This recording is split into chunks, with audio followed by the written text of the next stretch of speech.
I'm Sergeant Jeff Reed with the Oklahoma City Police Department. On the day of the Oklahoma City bombing, I was at work, working day shift out of Spring Lake Division. At 9:02 that morning, I was at the intersection of Northwest 13th and Broadway. I felt my police car shake. I thought for a moment I had been involved in a minor fender bender. Then I realized by looking south from my location, I can hear the blast and see large black smoke.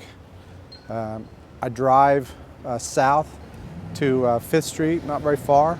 There were other officers traveling with me. We turned on 5th Street and parked right at 5th and Broadway. It was very overwhelming, the amount of destruction that you see, and immediately there's injured people just walking everywhere. Me and the other officers start making our way to the Murrah building. We were watching people pulling out other citizens and small children. And as we stayed there, we started getting into the building and going into the building.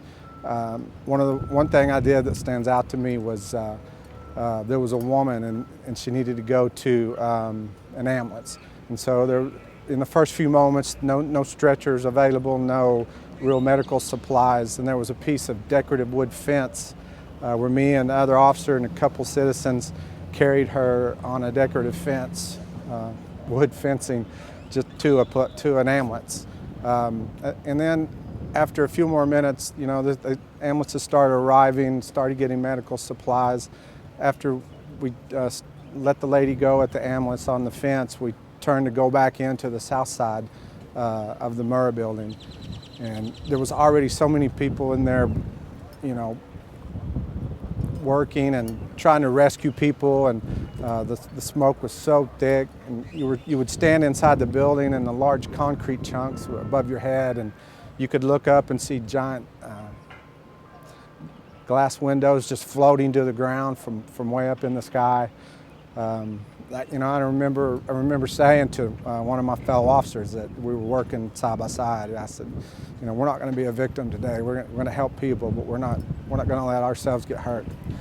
We're just going to try to make it through this. So the backboards and the gloves and the mask and started arriving, and there were people further in, and you would, from the edge, it was kind of like a chain event. You would throw things to other people, and you would just continue to go in and help in any way you could.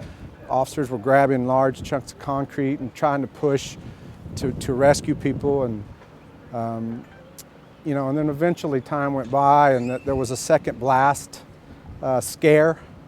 Already there were cars exploding on the street and various things like that anyway, and so a second blast scare didn't seem unusual, So we evacuated the building at that point, and actually I never did make it back in. Eventually I made it back to Spring Lake Station. At the end of the day, I went home and hugged my family, my small kids at that time. Then after that, I was not on ERT, and I was not a detective then. I didn't help in other ways that other people were helping.